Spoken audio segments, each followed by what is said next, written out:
Tuwing bubuhos ang ulan, ikaw kaagad ang papasok sa isipan ko. Kaya paano kita makakalimutan gayong hindi ko naman kayang pigilin ang pagpatak ng ulan. Uulan kung kailan nakatagdang umulan. Kung pwede lang, ipanalangin na sana tag-araw na lang palagi para kahit kailan ay hindi na bumuhos ang ulan. Kung pwede, sana laging may araw. Lalabas ako kahit katanghalian tapat at hayaang sunugin ng araw. Hindi lamang ang balat ko, kundi ang bawat hibla ng iyong alaala sa aking isipan. Ang alaala mo kasi ay parang tinik na dinuduro ang bawat bahagi ng pagkatao ko. Tuwing makikita ko na may namumuong kaulapan sa langit, ay kasabay nitong mamumuo rin ang kalungkutan sa aking isipan. At kapag umihip na ang hangin at magbabadya ng umulan, ay maghahanap na ako ng masisilungan sa dahilang kapag bumuhos ang ulan, ay bubuhos na rin ang mga alaala ng nagdaan at babahain ng lungkot ang buong pagkatao ko at hindi ito huhumpay hanggat hindi ako nalulunod sa lumbay. Ngunit wala akong pwedeng silungan. Alaala mo'y parang aninong lagi akong sinusundan, lalo na kapag umuulan. Isipan ko'y parang bubong na may butas at ang alaala mo'y parang tubig ulan na pilit hahanapin ang butas na iyon para pasukin upang ako'y lunurin sa lungkot at bigati. Bakit kasi nagpasya akong mamasyal sa labas noon? Dahil ba iyon ang unang pagkakataon na mapuntahan ko ang Sagada? At napakahilig ko kasing maglakad-lakad sa ganoong bulubundoging lugar upang pagmasdan at kuhanan ng larawan ang kagandahan ng kalikasan. O dahil nakatagdang tayo ay magkita.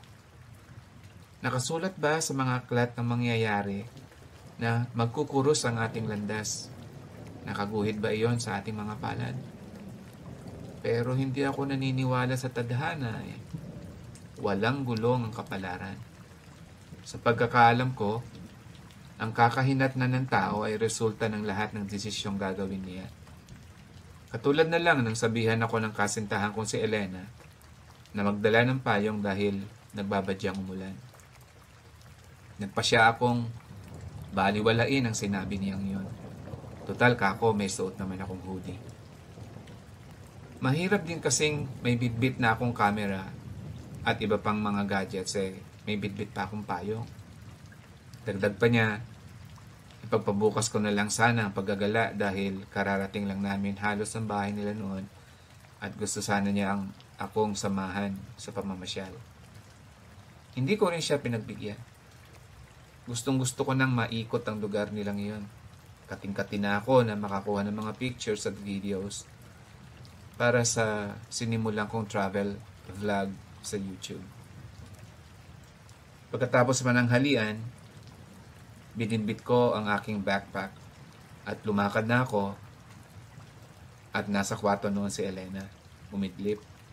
Napagod siguro sa mahaba naming biyahe. Kaya sa nanay na lamang niya ako nagpaalam.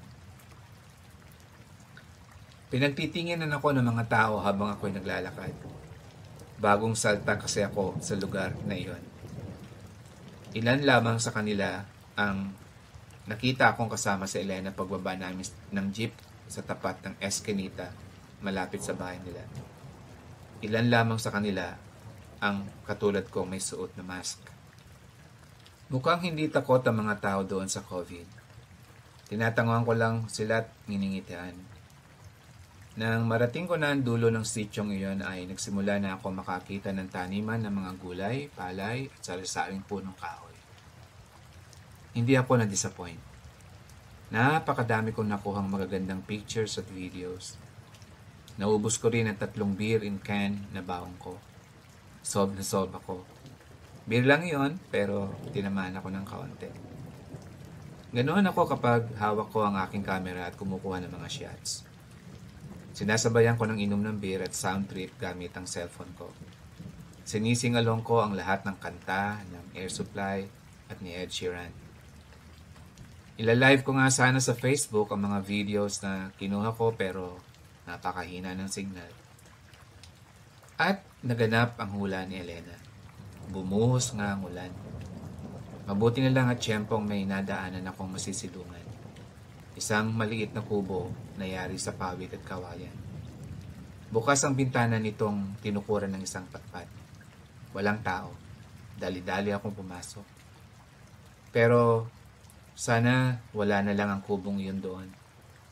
Sana hindi na lang ako nadaan doon. Katulad ng kahilingan ni Elena, sana ipinagpabukas ko na lang ang pamamasyal. Pero matigas talaga ang aking ulo. Katamtaman lang para sa 2 o 3 ang sukat ng kubong iyon.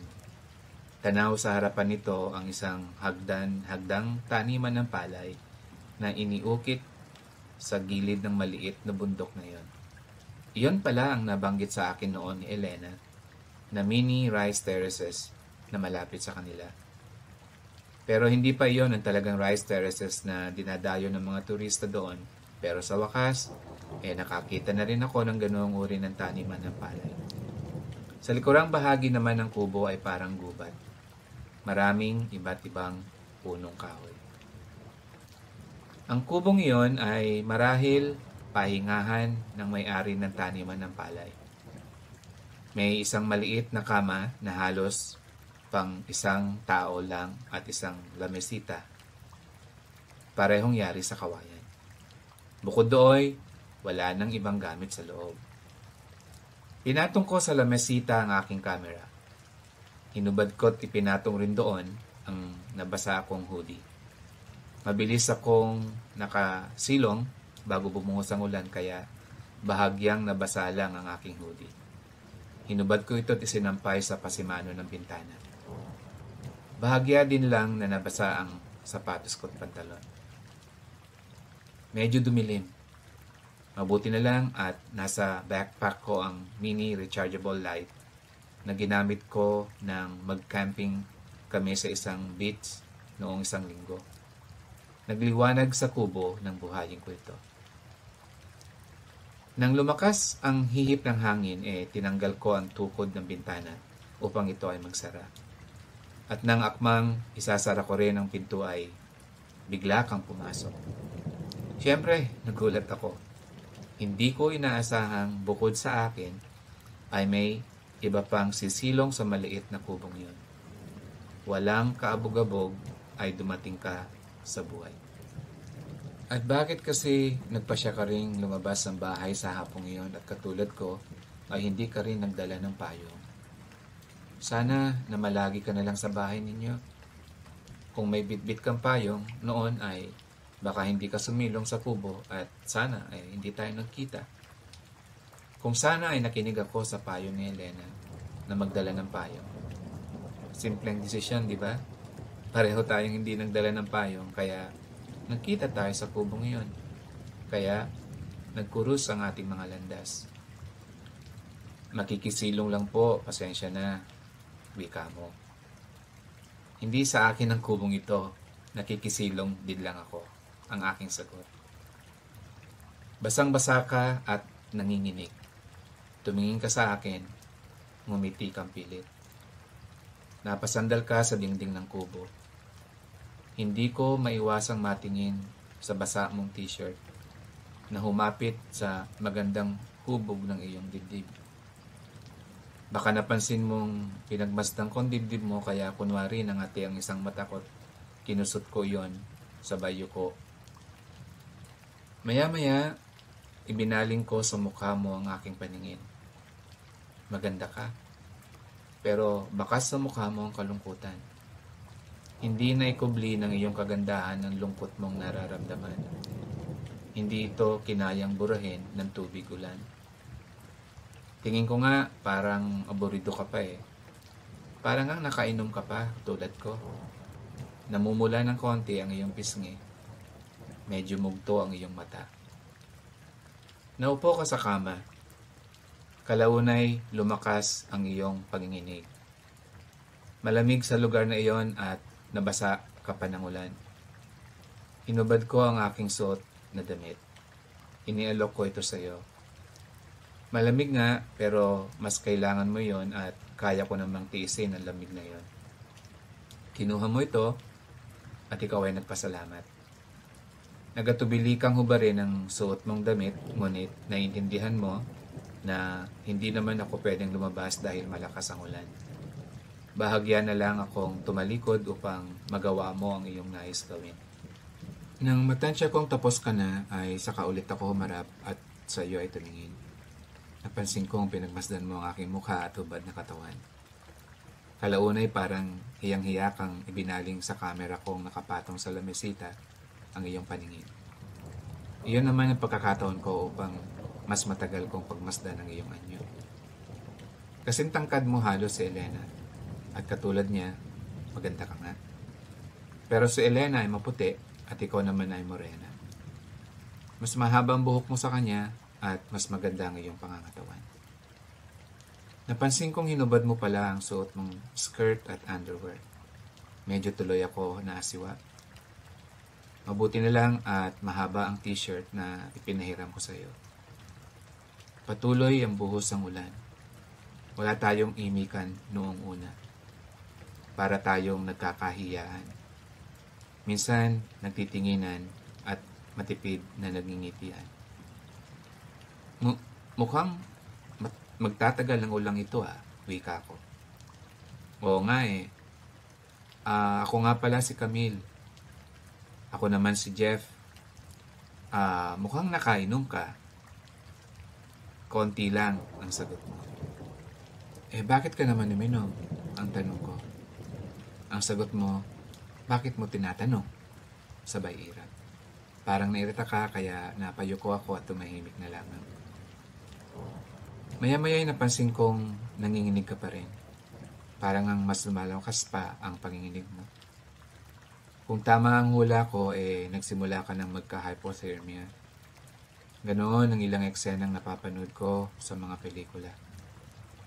Masyado ka sigurong nababad sa tubig, ulan at malamig pa sa lugar na yun.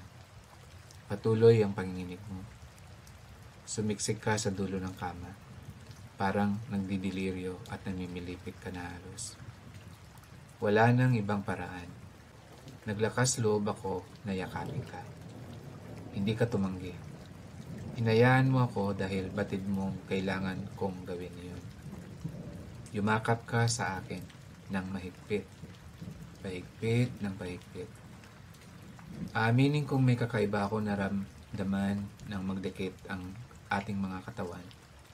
Lalo na nang bumundol ang dibdib mo sa aking dibdib. Pilit kong iwinaksi ang nararamdaman kong iyon.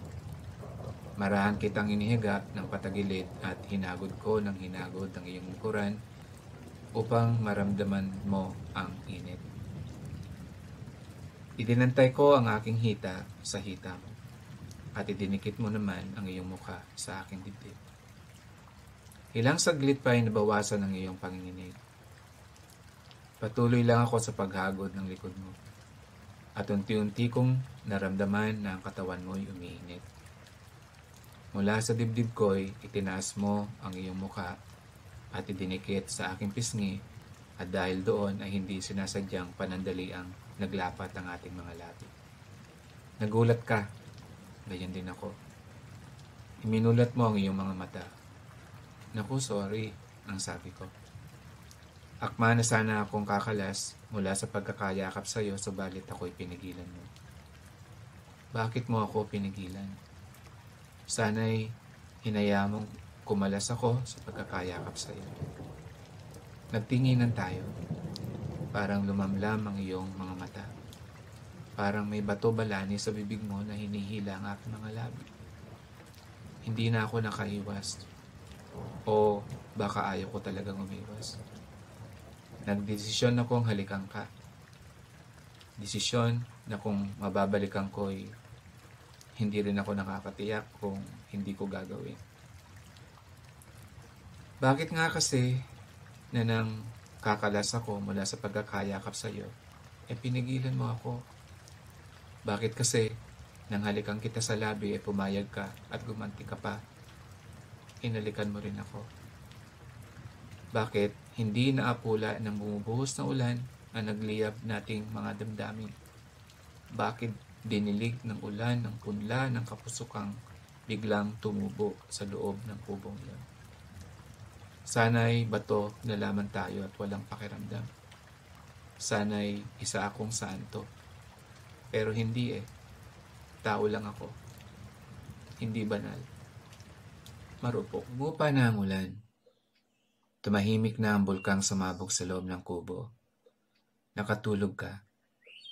Para kang bata na nakahilata sa kama, suot pa rin ang t-shirt ko. Bahagya akong ibinaba ang laylayan ng t-shirt upang takpan ang maselang bahagi ng katawan mo ngayon. Pinagmasdan ko ang maganda mong mukha. Maliwalas na ito. Wala nang lungkot na nakita ko nang pumasok ka sa kubo. Ang isang kamay mo'y bahagyang natatakpan ang iyong mga labi. Kinuha ko ang aking kamera at kinunang kita. Mula ulo hanggang sa isang kamay mong nakapatong sa iyong tiyan. Hindi ko ililihim ang pagkuha ko ng larawang iyon. Bala kong ipakita ito sa iyo paggising ka na. Pinagmasdan kitang muli at noong ko napansin, parang may mga pasaka sa hita, maging sa iyong braso at leeg. Pero binaliwala ko lang iyon noon. Tumingin ako sa aking relo.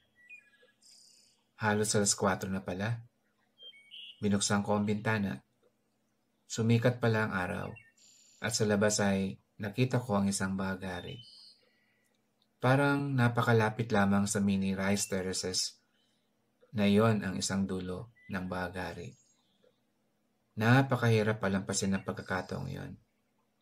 Nagpasya akong kunan ng bahagari ng larawan, kaya habang mahimbing kang natutulog, ay lumabas muna ako.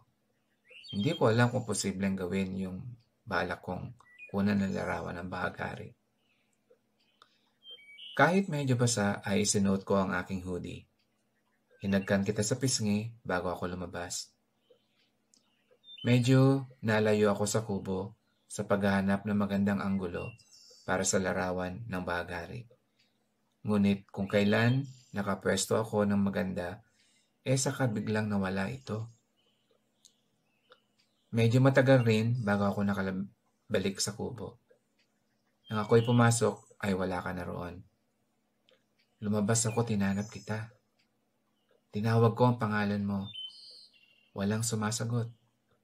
Wala akong matanaw na tao sa kahabaan ng taniman ng palay. Marahil sa likurang kadumaan, sa magubat na lugar. Pinuntahan ko yon. Paikot-ikot ako. Paulit-ulit kong tinawag ang iyong pangalan. Pero wala ka na. O kaya'y nagtatago ka lang. Nasa kubo ang t-shirt ko. Kahit basa ay sinuot mo ang iyong mga damit. Bigla akong nalungkot. Pinagbasdan ko ang kama. Iniwan lang kita sandali, pero bigla ka nawala. Katulad ng bahagaring nakita ko.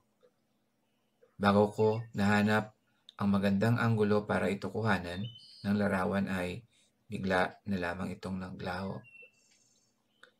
Hinubad ko ang hoodie upang isuot muli ang t-shirt na ipinahiram ko sa iyo. Dama ko pa ang init ng iyong katawan sa t-shirt ko. Dagli akong lumabas ng kubo at mabilis ako naglakad. Halos nga tumatakbo na ako. Pinasok ko ang kakahuyan. Nagbabaka sakaling abutan pa kita kung doon ka nga dumaan. Subalit, narating ko na ang gilid ng daan ay hindi pa rin kita nakita. Nawala ang sikat ng araw. Pagtingala ko, nakita ko na namuo ang mga ulap. Nagsimula ng umambon. Uulan na naman. Nagmadali na ako sa paglalakad. Wala na akong magawa nang bumuhos na naman ang ulan. May mga bahay na akong nadadaanan pero nagpatuloy na lamang ako sa paglalakad. Hindi na ako sumilong. Sa may di kalayuan, may babaeng naglalakad. Natatakpan ang kalahati ng katawan niya ng payong. Masasalubong ko siya. Ang suot ng skirt ng babae ay parang katulad ng suot mo.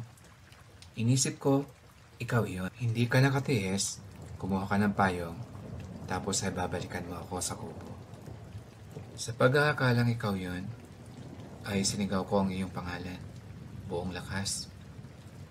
Pagkatapos ay binilisan ko ang paglalakad dahil sabik akong makita ka ulit. Ngunit nang malapitan ko ang babae, ay hindi pala ikaw. Si Elena, ang kasintahan ko. Jeff, kanina pa kita hinahanap. Nako, basang-basa ka, Dad. Ang tigas kasi ng ulo mo. Hindi ka nagdala ng payong. Wika ng aking kasintahan. Sorry, Mami. Dapat talaga nagdala ako ng payong. Hayaan mo na yon, ang sagot niya. Mula nang maglapat ang mga labi natin hanggang sa pagkakataong yon, ay hindi sumagi sa isip ko si Elena kahit isang sandali. Mahirap siguro paniwalaan pero iyan ang totoo. Nakalimutan kong may kasintahan ako naghihintay sa akin. Nakalimutan kong meron nga palang nagmamahal sa akin at minamahal ko rin.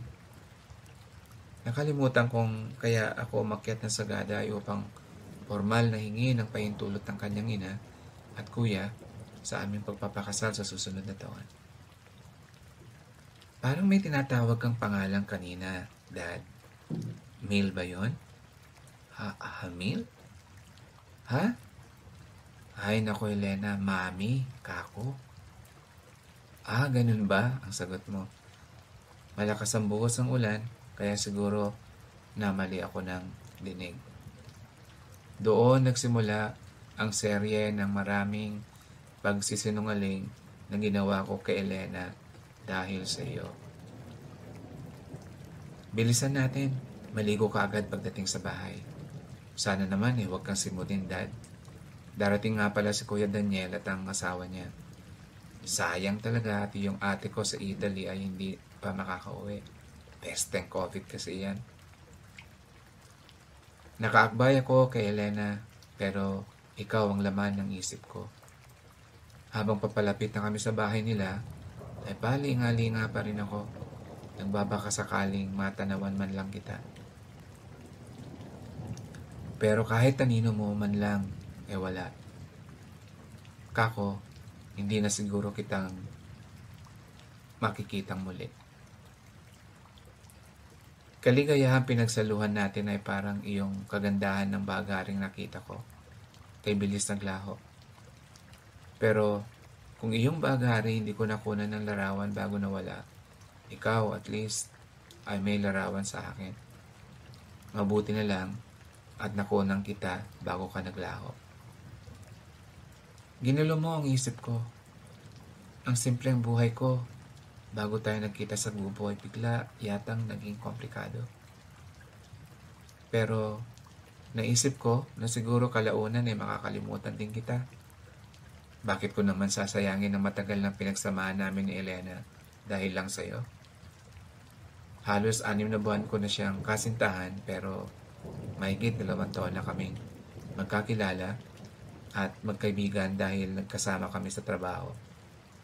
Samantalang ikaw, wala pa sigurong 2 oras tayong magkasama doon sa kubo. Bakit nga ba masyado kitang pinag-aaksayan ng panahon? Bakit iniisip pa kita? At saka lasing ka lang, katulad ko, nang mangyari yon. Siguro wala lang yon sa'yo. Pero sa akin, bakit parang big deal? Nang mahimasmasan ka nga, ay iniwan mo lang ako basta. Pero ako, wala na ang talab ng beer na nainom ko, hindi pa rin ako nahihimasmasan. Nilasing ako ng kung anuman ang nangyari sa atin. Hoy, Dad, masyado ka yatang seryoso. Hindi mo sinasagot iyong mga sinasabi ko. Ha? Pagod lang ako. Iyon ang sagot ko sa pagtatanong ng aking kasintahan. Pagod? Bakit? Ano bang ginawa mo at napagod ka? Nagbayo ko siguro ng palay, ano? Alam ko nagbibiro si Elena pero parang tinamaan ako nang sabihin niya iyon. At ikaw, syempre ang naisip ko, yung mga ginawa natin. Hoy, Dad, nagbayo ka baka ako ng palay. Ano ba ang sinasabi mo, Mami? Oo, kunwari ka pa. Alam mo kung ano sinasabi ko. Patawa ka talaga, Mami. Sino naman ang babayuhin ko dito? Malay ko, baka may diwata sa gubat na ganyang tao nang makita ang kagwapuhan mo. Tapos, nagpajugjug sa'yo. Nako, Mami, napaka-fertile ng imagination mo. Hindi ka naman manunulat pinatatawa lang kita, Dad. Baka nga, isa kang diwata. Napakahiwaga mo kasi. Biglang sumulpot, biglang nawala. At ngayon, nasa ilalim na ako ng iyong kapangyarihan. Kaya lang, Dad, hindi ka naman natawa. Seryoso ka pa rin. Para talagang mayroon kang malalim na iniisip. Sorry, Mami. Medyo lang kasi masakit ang ulo ko. Iyon na lang ang sinabi ko para hindi magdamdam si Elena. Siya nga pala, ang Kuya Daniel mo ba saan pa manggagaling? Sa kabilang barangay lang sila nakatira. Pero may kotse sila. Kaya lang, mas madalas ay naglalakad lang sila pag pumupunta sa bahay. Silang mag-asawa ay gustong-gustong doon dumaan sa may shortcut sa may mini rice terraces papunta dito. Teka, napuntahan mo ba iyon kanina? Sasabihin ko bang oo? Sasabihin ko ba na napuntahan ko na ang lugar na iyon? Aaminin ko ba doon ako mismo nang galing? Ha? Hagdan pala yan? Wala akong napansin ganoon. Di ba kamo malayo pa dito yung mismong rice terraces? Malayo-layo pa nga pero may mangilan-ngilan na ring ganoong taniman ng palay dito. Hagdan din. Ganun ba? Ang patay, mali siyang sagot ko kay Elena. Di maganda kung di mo pa nakikita. Very scenic ang lugar na yon. Bukas ay papasyal kita doon para makakuha ka ng maraming pictures at videos para sa travel vlog mo. Magsasawa ka. May maliit na kubo doon. Magbabaon ako at doon tayo kakain. Magdadala ako ng beer para sa'yo para maging diwata ako sa paningin mo. Tapos, alam mo na, hinapit ko sa baywang si Elena bilang tugon. Wala talaga sa mood ang daddy ko. Sasabihin ko bang alam ko din na may kubo doon? Na doon ako sumilong nang bumugso ang naunang ulan? Sasabihin ko bang nagkita tayo sa mismong kubo at hindi natin sinasadyang may namagitan sa ating dalawa? Hindi nga ba natin sinasadya iyon?